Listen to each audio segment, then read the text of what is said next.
All right, guys. What's up? Welcome into the Cannonballs podcast. As always, I'm one of your hosts, Dane Cannon. Co-hosting with me today is your boy Jake Mother effing Bowles on the mic. 1, 2.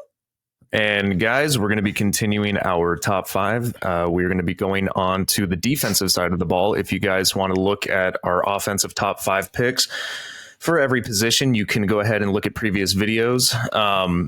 If you guys want to look at our offensive line, we took a little bit of a twist just because Jake and I are a little bit more uneducated on that position group than any other position group.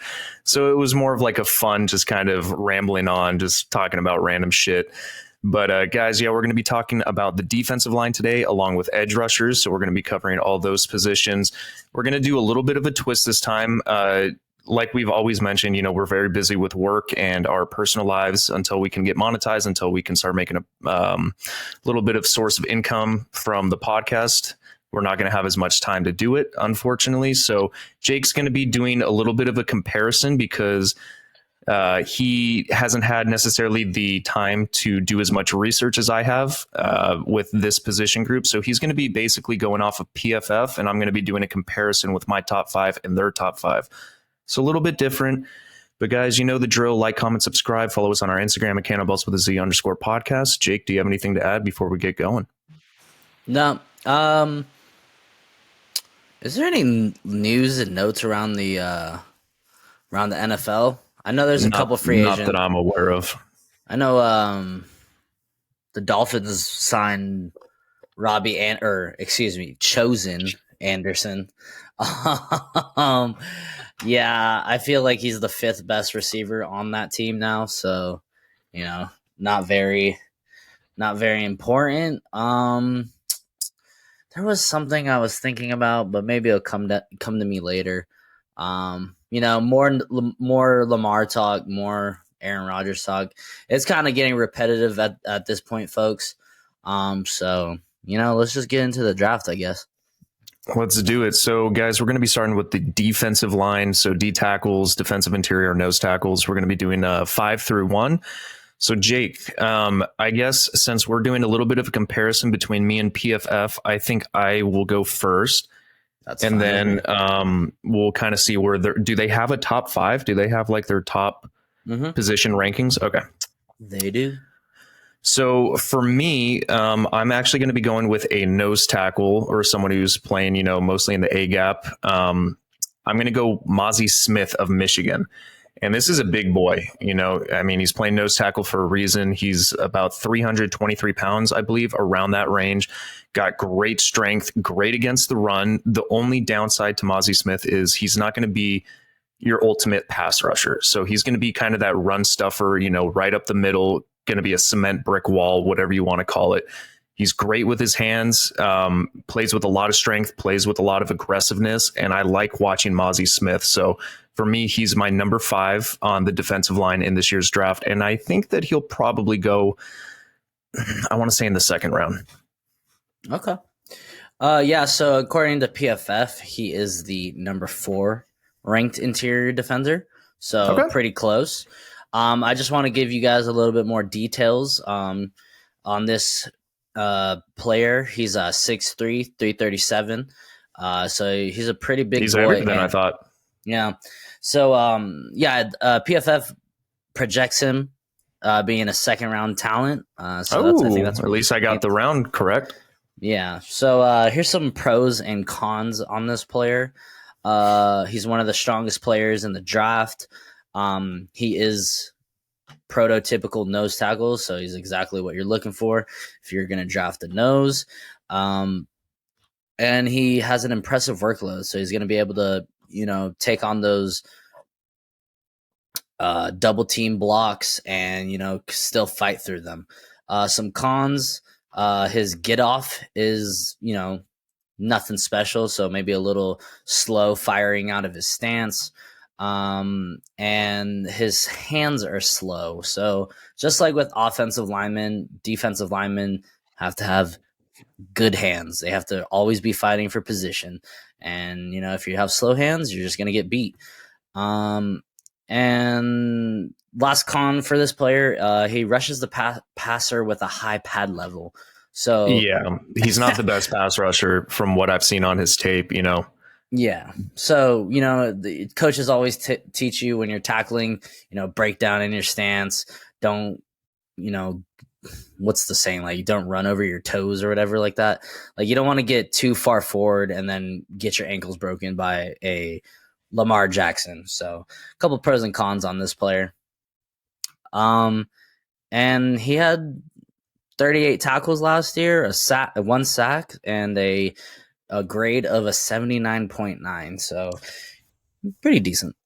Yeah, one thing that I want to mention about this year for the defensive tackle group or the defensive interior group, it's not the most elite group. There are a couple noticeable like pieces that you can find later in the draft as well. I don't think that I think the disparity between say rounds 1, 2, and 3 are not that significant. Mm-hmm. But it's not the deepest class. It's not.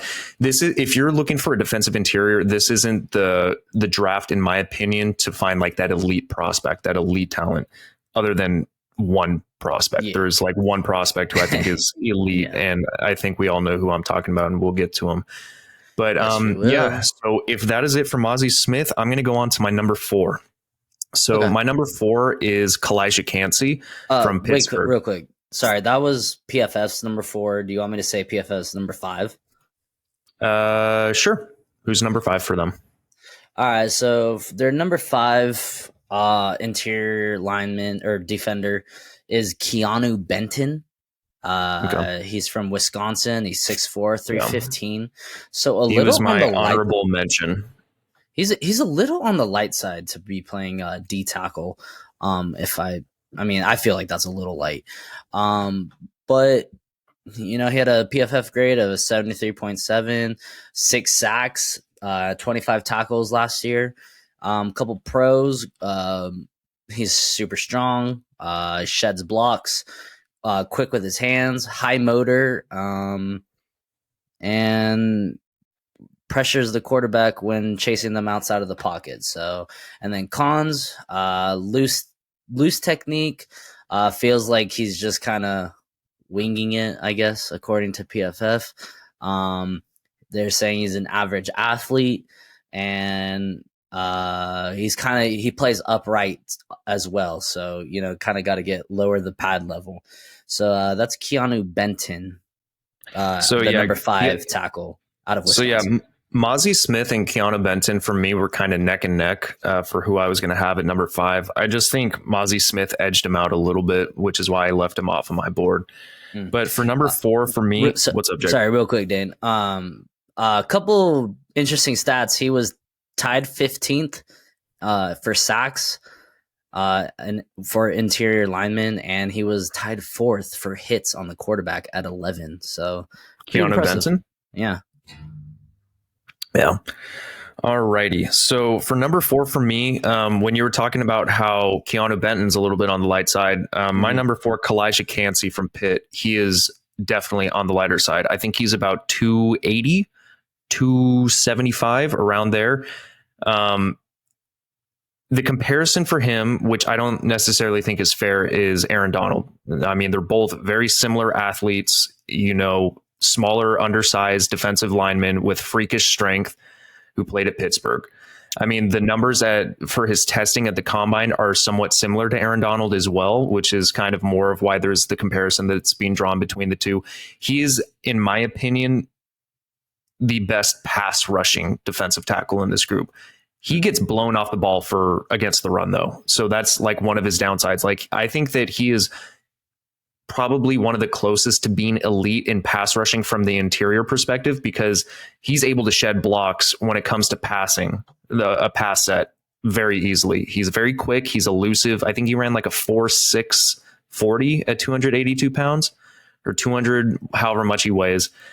And, he's got great strength. And I think that he plays with versatility. You can move him across the defensive line if you wanted to. I think that he's even played nose tackle a couple times. So he's very versatile. And, I think if you have him in a set package, especially against the pass, he will be very productive in the NFL. I think if he puts on a little bit more size, he could be better against the run. He's got to improve in that aspect if he's going to be a 3-down defensive lineman. But other than that, I think his upside with the passing attack is very noticeable. So I have him at number 4. Interesting. PFF has him at number 2. So yeah, he's 6 foot 280, so really on the light side. And he's got small arms too. His arms are short. Yeah, I would definitely like him to, get a little bit bigger, but that's just my preference. But PFF gave him a 91.8 grade, so that's huge. He had 19 tackles last year, 8 sacks, so that's pretty impressive. Couple pros and cons. First step quickness is as good as you'll see. So you, like I keep saying, first step usually going to win when you're playing line. He gets good leverage on offensive linemen, and he understands how to rush the passer. Cons: very undersized, like we just said.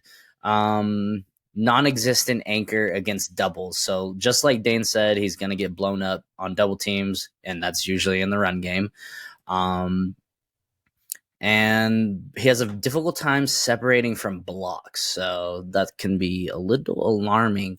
But a couple stats. I think a lot of that comes from his arm length too, because I mean, like, if you're going against someone who has longer arms and they can get their hand on you before he can get their hand on them, it's going to be difficult to separate blocks. So he's going to have to come up with some stuff in the NFL, because a lot of the linemen in the NFL are going to have longer arms than him.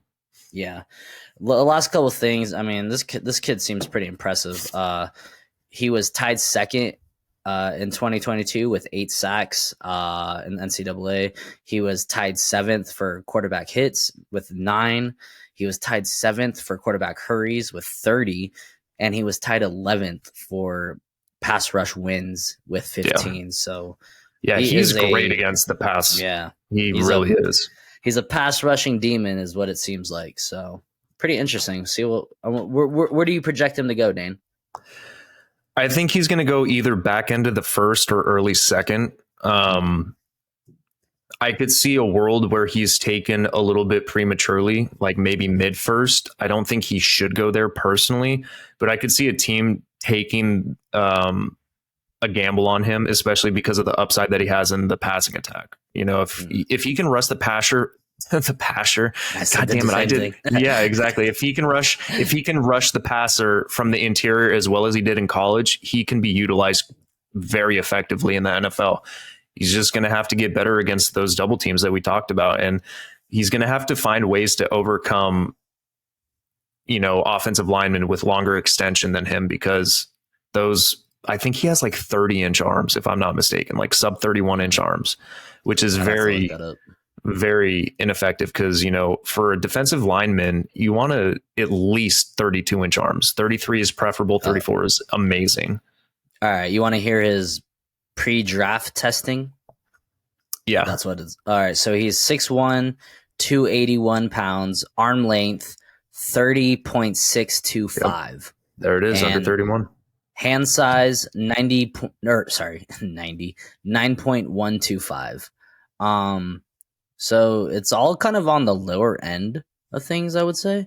But where he excels is his 40-yard dash, which I don't know what his 40-yard dash for the NFL draft was, but for pre-draft it was a 4.6. Yeah, it was like a 4.6. Yeah, that's what they have on here. So pretty. Yeah, impressive. I think at the combine he ran a 4.67, which is pretty impressive. But he tested fine. Like he tested very similarly to Aaron Donald in the combine. So, he's got upside. I think that the comparison to Aaron Donald's a little bit unjust. It's unfair for him, because like you can't expect one of the greatest of all time defensive interior players to have like an equal. And I think that Kalijah Kancey maybe can come somewhat close to it if he's able to kind of win ways that Aaron Donald did. But, Aaron Donald isn't the best against the run either. That's one of the things. He's great against the pass, and like he's a great pass rusher, and he's good against the run, but he's not elite in my opinion. So This was your number three interior defender? This is my number 4. Number 4. Did I already say who number 4 was? Yeah, because that was Mozzie Smith for them, correct?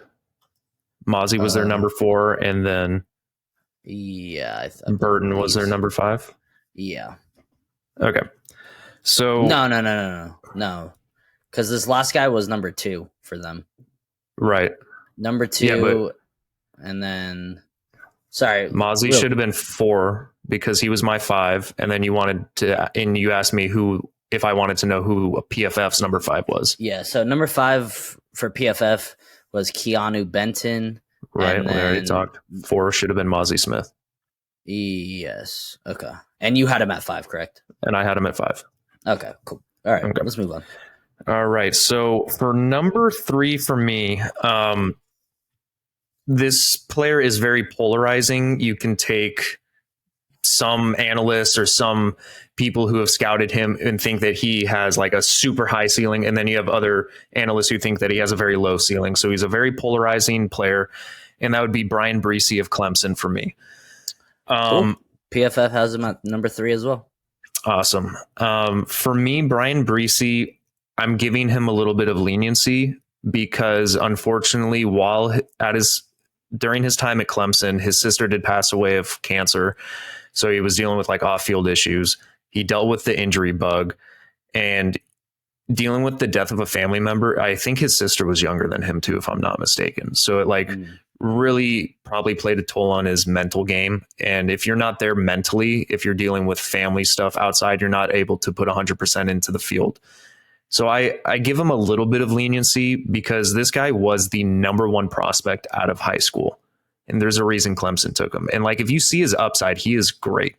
Like, he is great against the run. He can be really good against the pass as well.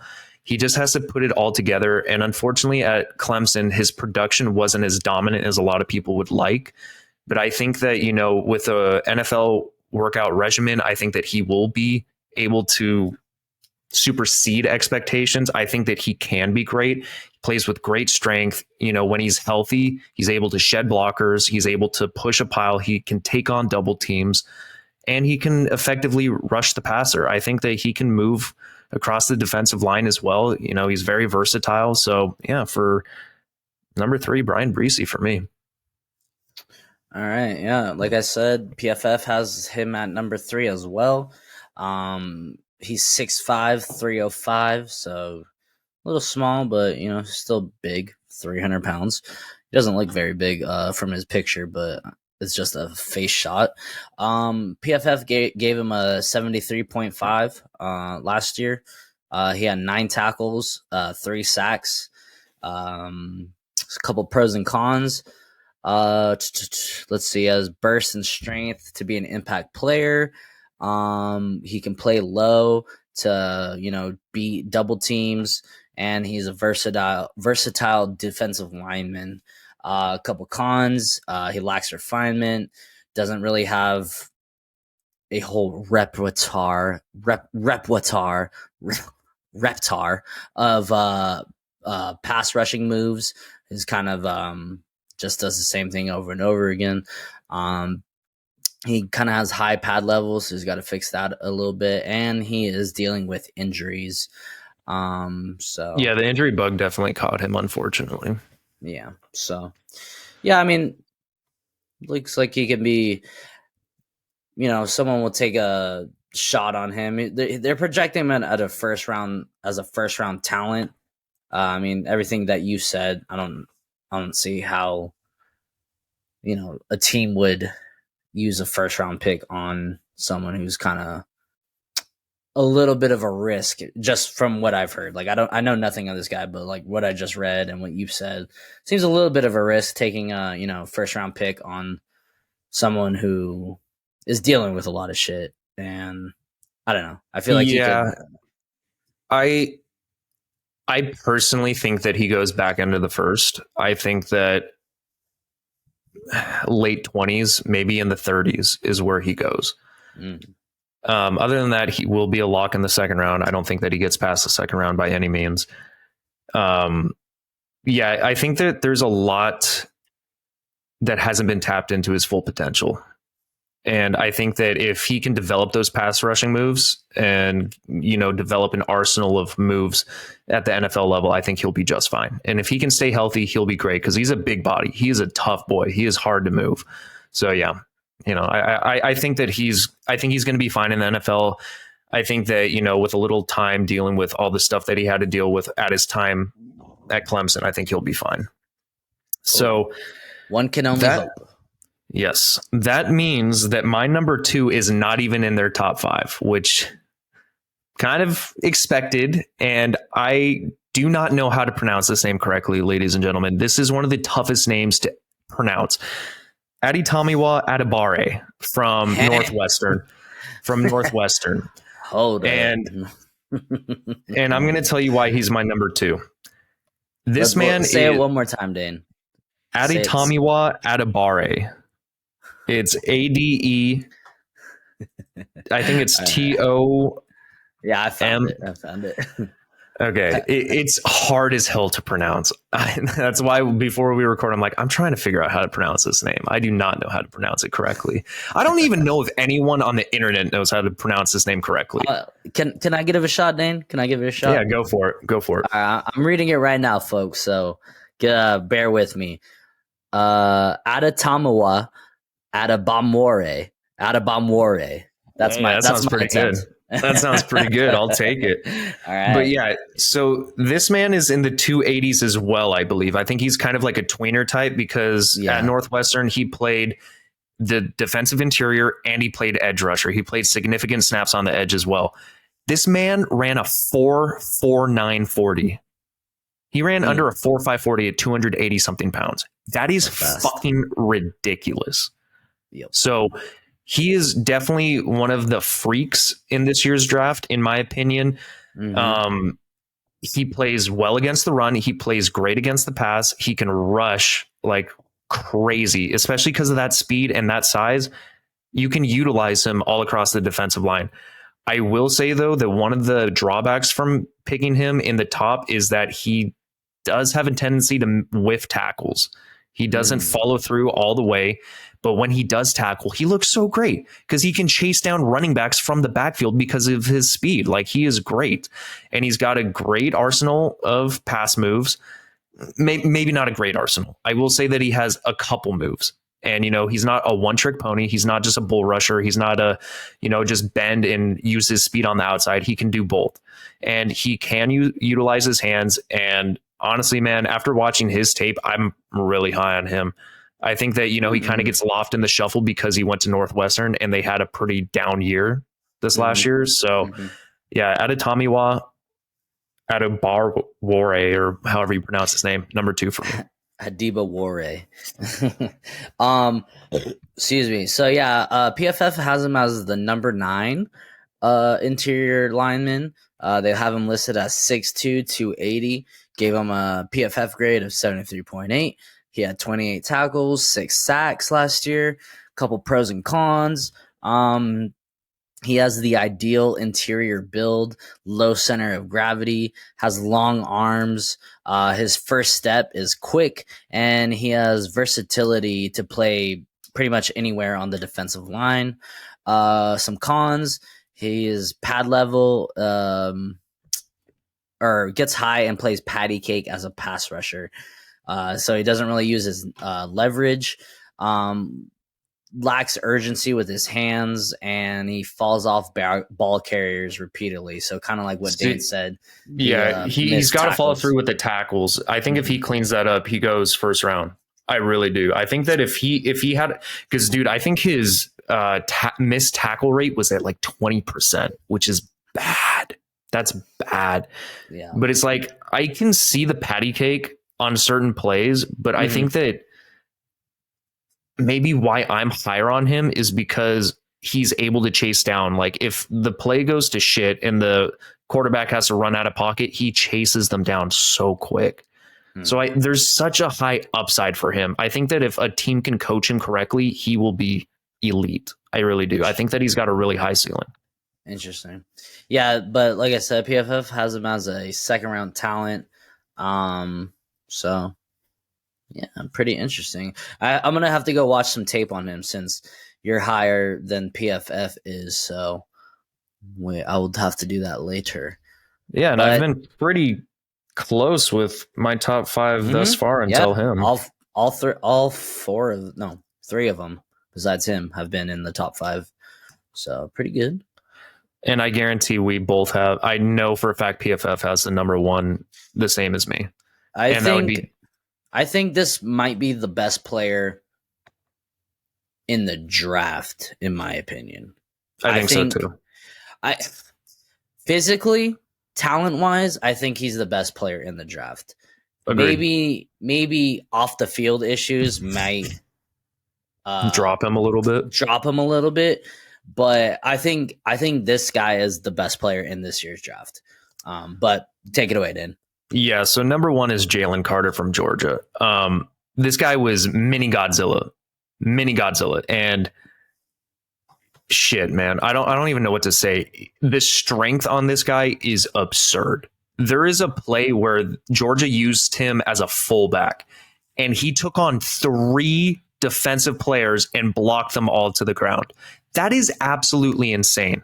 And that's on the offensive side of the ball. He sheds tackles like crazy, got great leverage, great hands, huge size.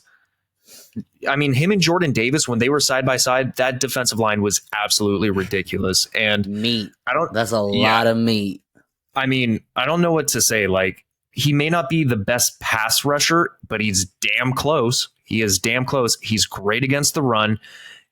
It's just hard to, if you're single-handedly trying to block him, I feel like you're going to lose. You have to double team this man. He is one of those defensive players who requires a double team or a chip block on almost every pass set, because he is just going to blow past you, throw you to the ground, use his hands, use his strength.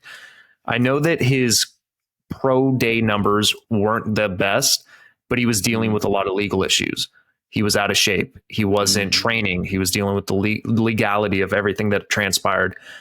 I don't necessarily think that it drops him too far. I think he's still a first round lock, but some teams might pass on him just because they might be scared of anything that happens in the future with, legal issues. But if that wasn't the case, he could have made a case for like the first overall pick if a team wanted to trade up and get a defensive player. It's hard because of positional value, because quarterback is so high, and I know a lot of teams want him. But like Jake and I said, his talent is the best in this year's draft. Like, there is a team that possibly could have taken the chance to take him first overall. That is how elite this guy is. So yeah, Jalen Carter for me, number 1. I think if the Bears held on to their pick, I think they would have taken Jalen Carter number 1 overall. So real quick, PFF has him as the number 1 position rank. They have him as the number 2 overall. I'm curious to see who the number 1 is. 6'3", listed weight 300. He had a PFF grade of 92.3. He had 21 tackles and 3 sacks. Some pros, he's got unparalleled pop in his hands. Does everything quickly. And his footwork is tremendous. So according to PFF, the cons, frame is on the thinner side, which I don't see how he's a giant human being, but whatever. Can get a little out of control when shedding, which leads to balance issues, and plays upright into contact a lot. So, if you've seen this guy play, he's great. My issues are the character issues. I mean, that is a little alarming. I know he was dealing with the arrest or whatever. Well, he didn't even get arrested, did he? No, I don't think so. There was just, I think it had to do with street racing, and there was a death, and he was involved somehow. I don't know the specifics. Jesus Christ, I can't think right now. I don't know the specifics of the whole situation. But yeah, something along those lines. Yeah, so I know he was dealing with the fallout of that whole situation, but I mean, and then he does his private workout at Georgia or whatever it is, and is out of shape. He couldn't even finish the workouts. So that's pretty alarming. First round talents get paid. They get the biggest contracts out of every player in the draft.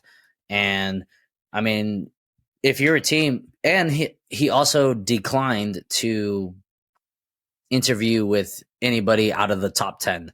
So I don't know. There's a couple things I'm not like a huge fan of, but the talent is there for sure. I just hope that I hope he plays to his potential, because he has the potential to be a great player. So that's my only concern with Jalen Carter. Agreed. All right. So that's going to do it for the defensive interior. Let's shift things over to the edge rusher. And I want to preface this by saying I think this and cornerback are, I think, the two deepest positions in this year's draft. There is talent everywhere in this year's draft. So it is very difficult to do a top 5, because I think that I don't even know how far I would separate my 1 from my 5. Like, I think it's somewhat significant, but not maybe in comparison to years past. Like, I think this year's number 1 necessarily wouldn't be the number 1 in years prior. I think that maybe it would have been like a number 3 or number 2, number 4, but it's just deep. This class is deep, and they're all very similar, like ranking wise, in my opinion. So I have my top 5, but I have like 4 honorable mentions. Well, let's talk about the honorable mentions then. Fuck it. All right, let's do it. How much time? We're at 30 minutes. We got time. All right, so my honorable mentions, I have Isaiah Foskey of Notre Dame, my boy, who I think could be a first round talent. I think he could be. It's very difficult, though, because of how many edge rushers there are in this class who I think have the potential to go first round. So I have Isaiah Foskey as an honorable mention, Lucas Van Ness, and I know a lot of people are high on him out of Iowa. I'm high on him also, but not as high as... Is that with a V? Yes. Sorry, I think so. Vanness, Lucas Van Ness, and I think it's LU. It's either LUKAS or LUCAS, Lucas Van Ness. Trying to keep from Iowa. Here. No, you're good. Then I also have Nolan Smith from Georgia, who unfortunately I think he would have made my top 5 if he didn't. I think he tore a pectoral muscle, if I'm not mistaken, which is why he missed a majority of this year's season. But if you guys know and watched the NFL Combine, this is an edge rusher that ran a 4.3 40. 4.3. That is absolute. Nolan Smith from Georgia.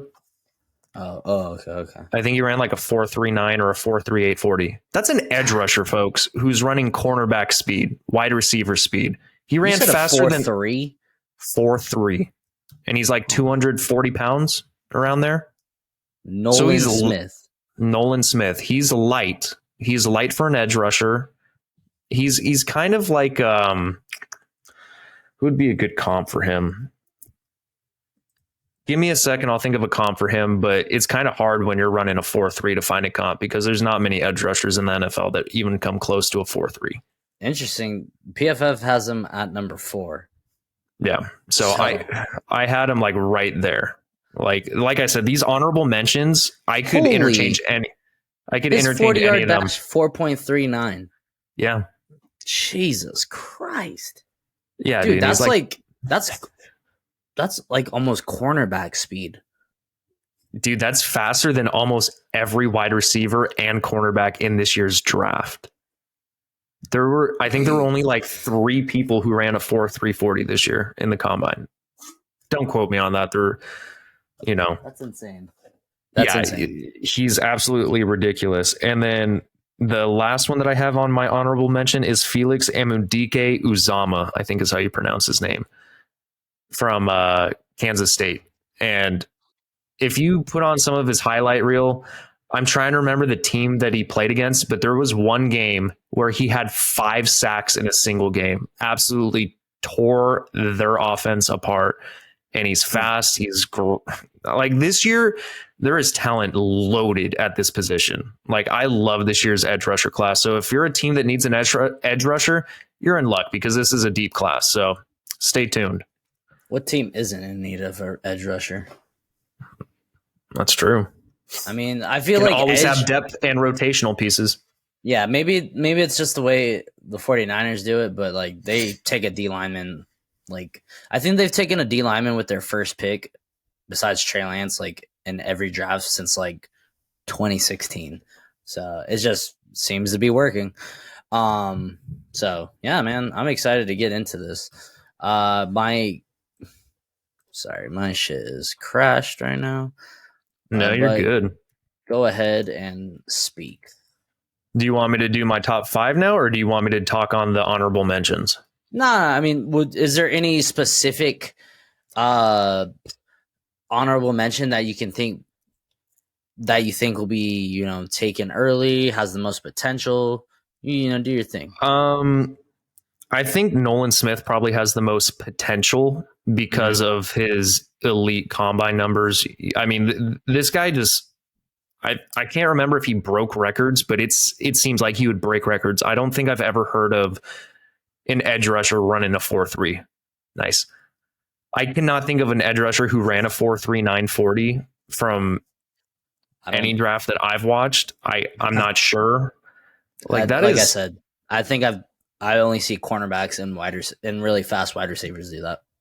Yeah, it's tough. I think that the pectoral muscle tear might drop him, but I think he goes in the first. I really do. And like PFF, or like you already said, he's number 4 on PFF, and I think that he could be for me. I think that I'm just a little bit nervous of injury concern, honestly, and the fact that he's 240 pounds.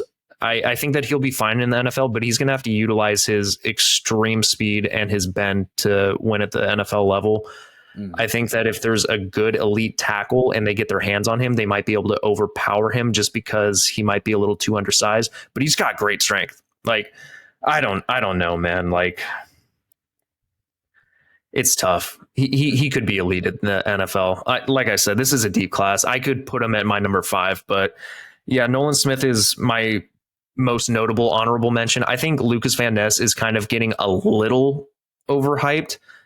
If you guys are an Iowa fan, we don't have many fans, but if you're an Iowa fan, don't fucking shoot me. I think he's great. He put up great numbers also for his size. I think he's like 260, 270, and he still ran, I think, like a 4.6 40, something along those lines. Big dude, plays with great strength. Isaiah Foskey. I mean, dude, I could talk about all of them. They're all great. I love this edge rushing class. Hell yeah. And you can talk about Isaiah Foskey also. Yeah, I will, but hold that thought because I really have to take a pee. I haven't done this in a while, folks. I'm sorry, but I can barely hold it. That's fine. I'll just edit this out. Yes, sir. All right. Alrighty. I'm back. Yeah, I mean, I really only pay attention to super high profile players and Notre Dame players.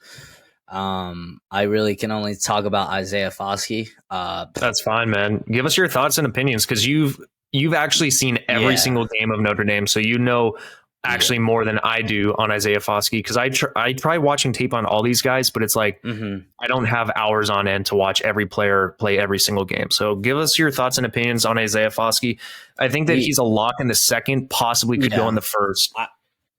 I think he is, going to be a second round pick, but I think whatever team gets him is going to be very happy. I think he was a beast at Notre Dame. He's probably one of the best. I think he was the best defender on that defense. Man, just he's just a beast. He has a high motor, sack machine. Plays all out. I think he's great. He had 12 sacks last year. So the only thing I could say is like lately, like a lot of Notre Dame players have not really been translating a whole lot to the NFL. TBD on Kyle Hamilton, TBD on a couple players, but I feel like the defensive linemen have not really translated to the NFL, aka Jerry Tillery. But I think this guy's a beast. Jerry Tillery. I think I think he's a great rotational piece. I think he's going to give it your all. And yeah, I'm excited to see where he goes. Honestly, if the 49ers can get him, I hope they do. But, whatever. But let's get into the top 5, Dane. All right. So number 5 for me is BJ Ojulari from LSU. And I love BJ's tape, man. I really do. This guy has, yeah. You would.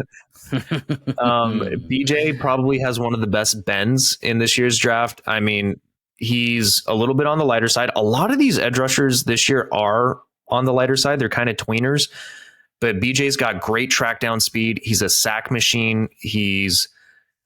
I wouldn't say he's the best like bend, but he's up there. Like he can bend his body, get around the tackle, use his speed, use his burst to get to the quarterback. He's not the greatest against the run, but he can track down a running back. He needs to do better at getting off double teams, getting off blockers. Sometimes he kind of gets blown up, but if he's able to shed a blocker, he can make a play very easily. And I think if he plays with the aggressiveness that he did at LSU, he's going to be just fine. And I would be very happy for any team that drafts this player. BJ Ojulari, number 5, great player. All right, yeah. PFF has BJ at the number 8 rank. He's 6'3", 250, projected as a second-round talent. He had a 75.8 PFF grade. Had 35 tackles, which is a lot. Had 9 sacks, which is pretty good, pretty impressive. Pros and cons. He sets up offensive linemen, tries to trick them with his pass rush moves. He's bendy, and he's one of the more technically sound edge rushers in this draft. Cons, no power aspect to his game. And he struggles to shed blocks consistently, and he's not particularly versatile. So, but I don't know if I would say he's not versatile. I kind of disagree with PFF on that one. I think he can be versatile, but yes, I do agree with the blocking aspect. He needs to shed blockers better. Okay. A couple more superlatives. He was tied 31st in the NCAA with 8 sacks, tied 5th. With quarterback hits at 14, and those are more top 50. So tied 46 in quarterback hurries at 26, tied 47th in pass rush wins at 16. So seems like a decent talent. He has giant arms, 34 inch arms, and giant hands. 10-inch hands. So 10-inch hands. What the is that from pinky to thumb? I don't know. I don't know how they do the measurement. Probably something like that. I feel like I have like 7-inch hands. Dude, same. Freaking meat claws. But yeah, that they have him as the number 8. Would you like me to do the number 5? If I can find it, there's a giant list. Yeah, let's see if we can find their number 5. Because I agree with pretty much everything that PFF is saying. I think that BJ Ojulari is better than they give him credit for. I do agree about the pass blocking or shedding blockers. Excuse me. But if you watch his tape, he is explosive. I definitely think he could improve on the strength aspect. I agree with that. But like his get off and go is just phenomenal. And his bend, like I said, is great. He doesn't necessarily need to beat you with his power. He's not a bull rusher. He's a technician. So I think that's where he's going to beat most of these NFL teams. Right. Yeah. Like Dane said, there is a giant edge rusher class, and it's hard for me to find the number 5 tackle, or sorry, defensive end. You just keep talking, Dane. Maybe. How about this? I'll go into my number 4, and then we'll see. We'll see if you can find your number 5 on PFF's board. All right. So for number 4 for me is Will McDonald out of Iowa State. Okay. He has a very similar build to BJ Ojolari, a little bit on the lighter side. He's 6'4", 239, I believe.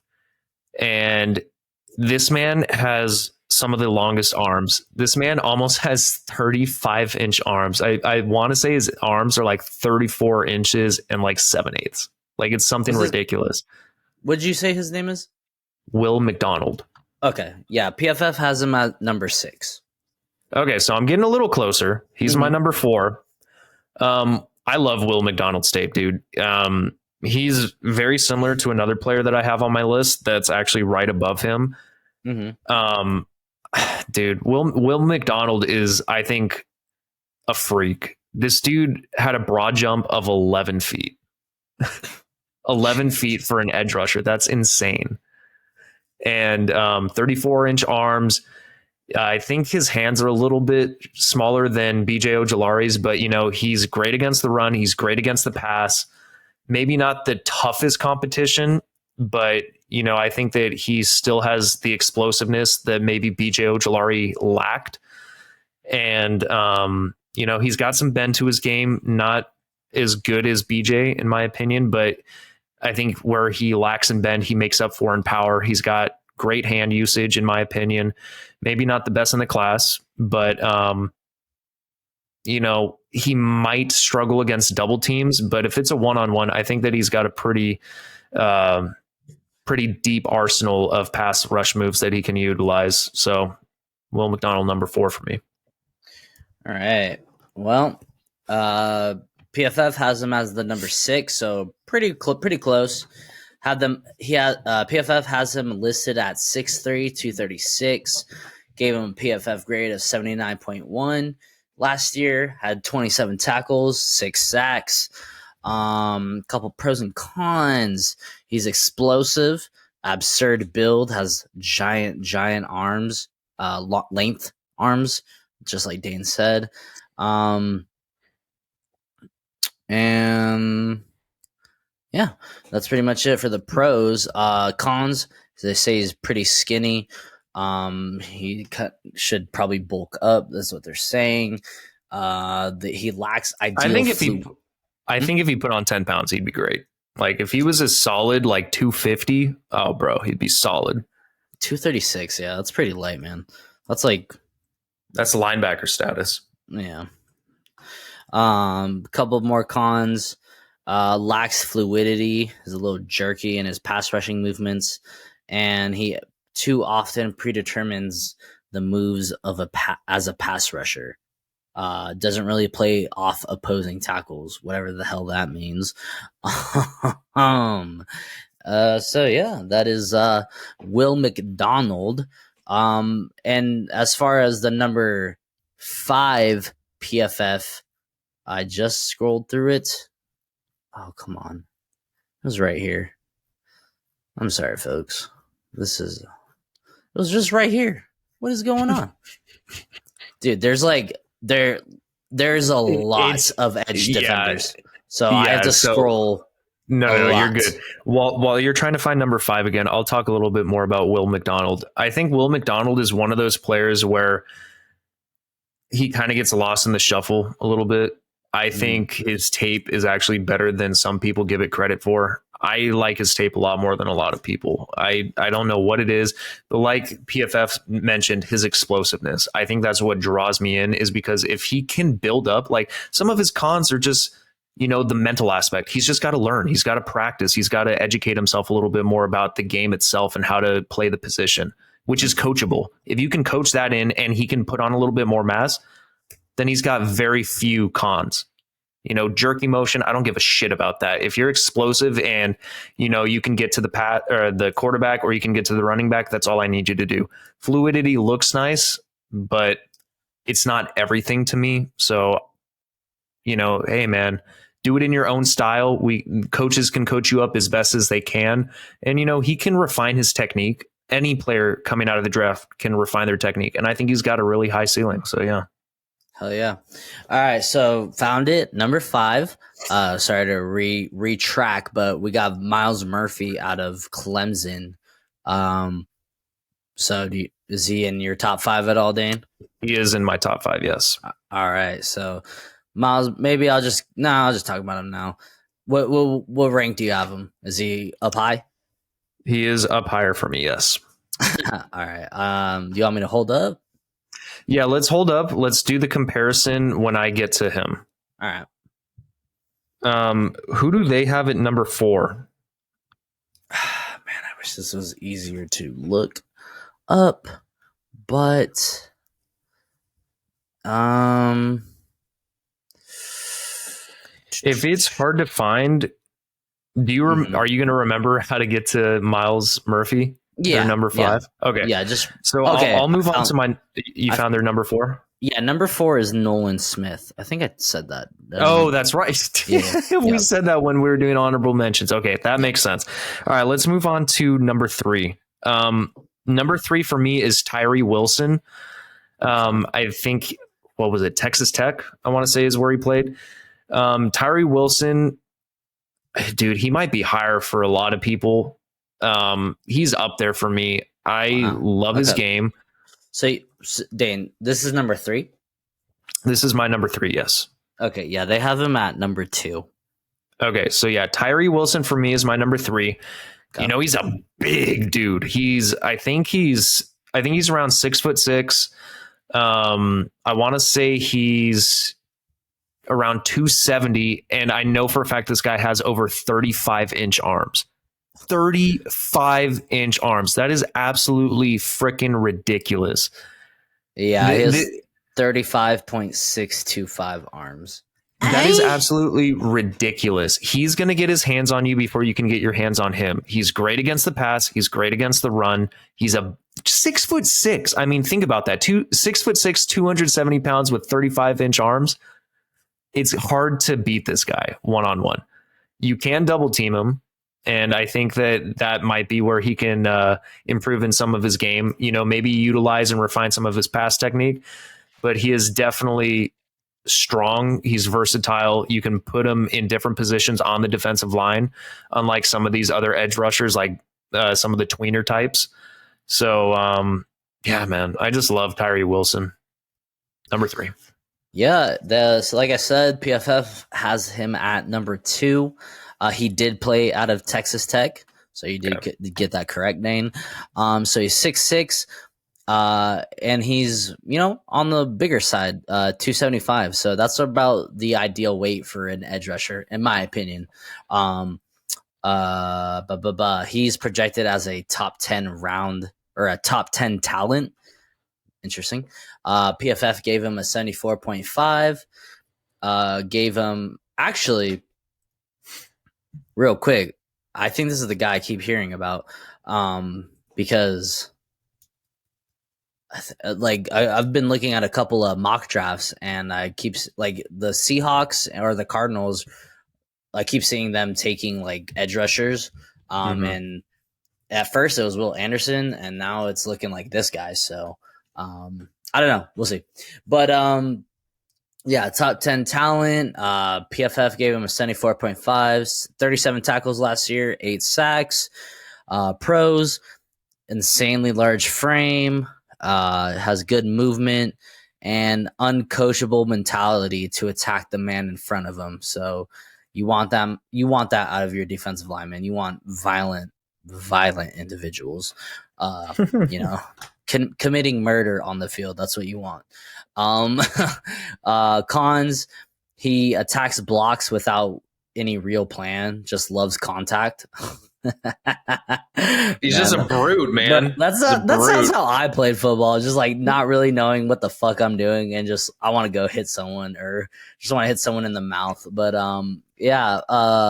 first step, could use some work. Nothing really special. Maybe can work on that explosiveness, and he's a late bloomer on the older side as a 5th year. So as a 5th year, to still be considered a project. So that's interesting. But yeah, I'm not too concerned about the edge, honestly. Yeah. Or the age, not the edge. Right on. All right. So my number 2 is someone that was already mentioned. My number 2 is Miles Murphy. So Miles Murphy for me is up this high because of his ceiling. The production wasn't necessarily there at what the fuck are you doing? God, stupid. It's like, okay, wait, hold on. All right, I have to find the number 3 real quick. All right, I'm going to talk about my number 2. So Miles Murphy, the production wasn't there, but he's a lot more explosive than Tyree Wilson, in my opinion, in his first step. Jake, you're such a stupid. I think that he's good at taking on double teams. He's able to shed blockers. He's great against the run. I think he's probably one of the better ones against the run in this year's draft. Pretty decent against the pass. I wish that the numbers kind of reflected the talent. I think he has one of the best get-offs, first steps out of any of these edge rushers. He's got good size. I think he's about 6'5", 268. He's close to being like 270 also, like Tyree Wilson. His hands, though, are pretty small. I think he's only got like 8.5-inch hands. So like small for how big his body is because he's 6'5", but his arms are almost 34 inches. Yeah, he has very small hands, 8.5. Yeah, it's kind of ridiculous for how big of a player he is. I don't know how that's going to translate in the NFL, if that's going to affect. I already know what Jake's thinking. It's my small hands. But yeah, it's not the line, but it just reminds me of a scary movie. Take my small hands. Oh, you want your mashed potatoes? But yeah, going back to Miles Murphy. Real quick, have you ever seen Always Sunny in Philadelphia? I've seen a couple episodes. I haven't gotten into it like you have. I know that you're like really into it. Because Charlie's uncle has like really small hands, but he's a lawyer and he's all like super self-conscious about it. So like he wears like giant gloves. I don't know. It's stupid, but all right, check it out, folks. I'll have to check it out. But yeah, going back to Miles Murphy, he's a beast. And I think that there's a couple reasons why maybe the production wasn't there with Clemson. Clemson overall, I think, was lacking talent compared to years past. He could develop a wider array of pass rushing moves.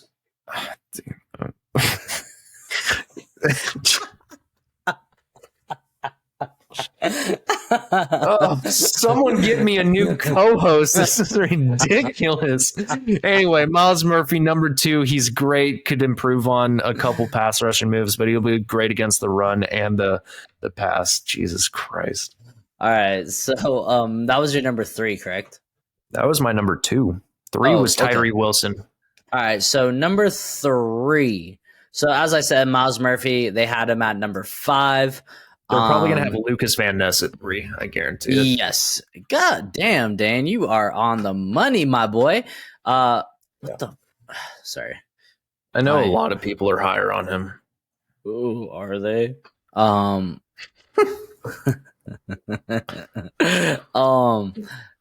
Dude, what the? Okay, my mouse is like effing up right now. But they did have Jesus. All right, thank you. They did have Lucas Van Ness at number 3. Do you have him in your top 5 at all? No, he was one of my honorable mentions. Oh, I'm a little bit lower on him than a lot of people are. Okay. Well, PFF has him at number 3. He's 6'5", 269. Had a PFF grade at 80.2. Had 15 tackles, 9 sacks. Pretty good. Pros and cons. Impressively put together D lineman. He has the ability to sink into his bull rush. Power that you rarely see from a third-year player. Cons, was never the full-time starter. Played 50-plus snaps in one career game. Interesting. I think that's what affects my decision Not a to lot kind of of leave tape. him out. Exactly. Like, not only that, like, I don't want to say he's a one trick pony, but his bull rush is his signature. Because, like they already talked on, it's his power. But, like, he doesn't have the bend that a lot of edge rushers need at the NFL level. He's That's just going to try and bull rush you. That's So, exactly the next line on this oh, guy. is it? Yeah. One move rusher, didn't throw much else at other linemen other than a bull rush. Hey, PFF, hire me. Give me a job. Yeah, hire us. I'll be there for moral support while Dane knows Well, what he's shit, talking about. if Jake's getting paid, then he'll do the research. Yeah, I would actually. Yeah. But repetitive play style didn't really react to what offensive linemen were doing in front of him. The best superlatives he's got is tied 18th for sacks at number 9, and he was tied 25th for hurries at 31. So pretty decent. Yep. All right, who do you got at number 2? Dane. That was Miles Murphy, the one that I was talking about where you kept faking smoking a cigarette and being a little puta. You mean Yes, that. my Corella DeVille cigarette? Yeah. So, God damn it. So he was their number 5. So I already touched on him. Jake apparently wasn't listening to a fucking word that I said. My fault. All right, let me find number 2, and then you can talk about who everybody knows. Well, talk about 1. Miles. Give me PFF's reason for having him number 5, because he was my number 2, and then I just have number 1, and I guarantee it's their. Miles Murphy was my number 2, so he's their number 5. I think you said. Yeah, we kind of. We didn't talk about him yet. Yeah, okay. So yeah, they have him at number 5. He's listed at 6'5", 275, projected as a first round talent. PFF 79, 22 tackles and 6 sacks in 2022. Pros, one of the twitchiest 275 pounders you'll ever see. He has power in the contact of offensive linemen. The want to is there. He'll charge into blocks trying to impose will. So, seems like he loves to play football. No meaningful development from a freshman year is a con to his junior year. I can see that a little bit. Is that because of the COVID year or what? I don't know what it was. Like I said, I think that he could develop his pass rushing moves a little bit. Like he could include a little bit more. So I see what they mean by, not much growth from year 1 to 2, or from freshman year to senior year or junior year. A couple more cons. Poor high side rusher who'll take himself out of plays, and no plan when taking on blocks. Hands are late, head down, and no hip explosion. So that's pretty interesting. So yeah, that's what they really have him as listed. Yeah. All right. Nothing. And I guarantee we both have the same number 1, and that one's pretty obvious. This year's best edge rusher is Will Anderson out of Alabama. He is the most sound pass rusher. He's got the best moves. He's the most explosive, in my opinion.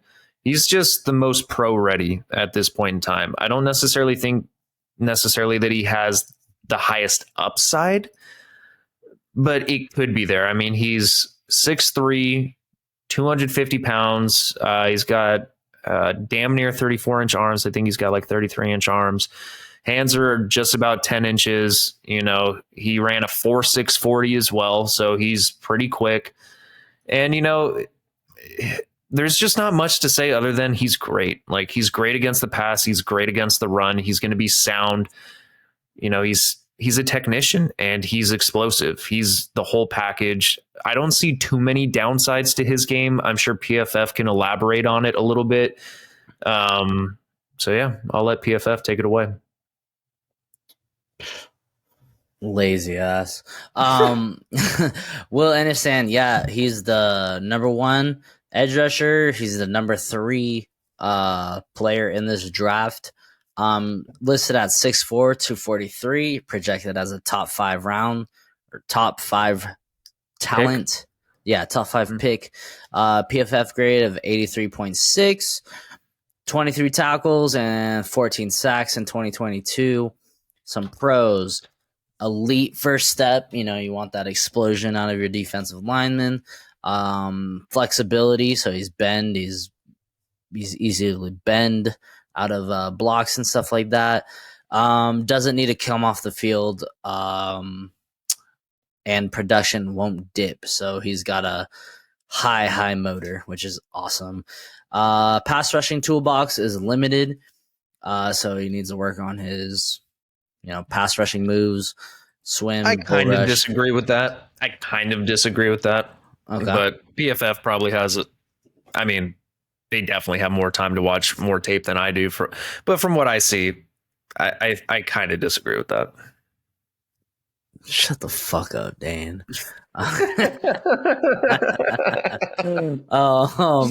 So yeah, and then not particularly versatile, unlikely to kick inside. So he's an edge rusher, and that's about it. So I agree with that one. I don't like that because most edge rushers are edge rushers. Like, I mean, unless there's stunts and stuff, but I don't know.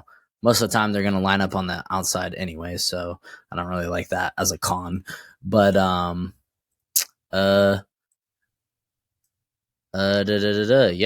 Let's see. Oh, tied for first with sacks with 13 in 2022. Tied 32nd with hits at 9. Fifth in hurries, quarterback hurries with 42. And yeah. It tied 47th for pass rush wins, so he is a beast on the line, my boy. Yep. And that just, like I already mentioned, this is one of the deepest edge rushing classes I've seen in recent memory. Maybe not the best overall talent in comparison to years prior, but like it's just deep, and you're going to find solid talent. You can find solid talent in the 3rd round, I'm pretty sure. Like, yeah, enough to make an impact on your team, enough to put them in the rotation. It's not just like a throwaway pick, kind of just like, oh yeah, we can get this guy. Like, I mean, imagine getting Isaiah Foskey at number 3 or in the 3rd round. Like, or I don't think he'll go in the 3rd round. I don't either. 2nd round, like, I think that could be a 1st round talent in some years. Yeah. So. But yeah, guys, that's going to do it. So that is our top 5 for our defensive line and defensive ends, edge rush, whatever you want to call it. God damn it. 3-4, 4-3 end. Oh my God, Jake. Guys, like, comment, subscribe. Jake is pushing me to the tipping point. I got to get off. I got other stuff that I got to take care of because I can't be around this guy anymore. Yeah, we got to play Fall Guys. Instagram. No, we don't.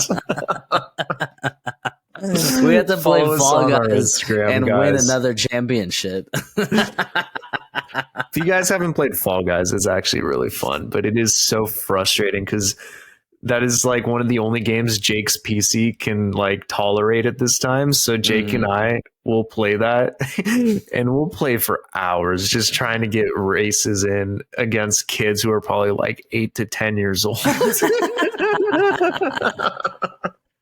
It's fun though. It is a fun game. I don't care what anybody says. Yeah, I hope this episode is a lot better than the last episode we did. It definitely is a lot better than the last episode. Yeah, we fucked around a little bit too much on the last one, but sometimes we have to have a little bit of fun doing this. I think the proper amount though. Yeah, the draft is almost here, folks. I think we're about 2 weeks away. Shoot, pay attention. Do your mock drafts. It's fun, and if you don't do your mock drafts, go and watch players that your team's drafts highlights because that's almost more fun and it gets you excited for the season. So thanks for listening, and as always, peace.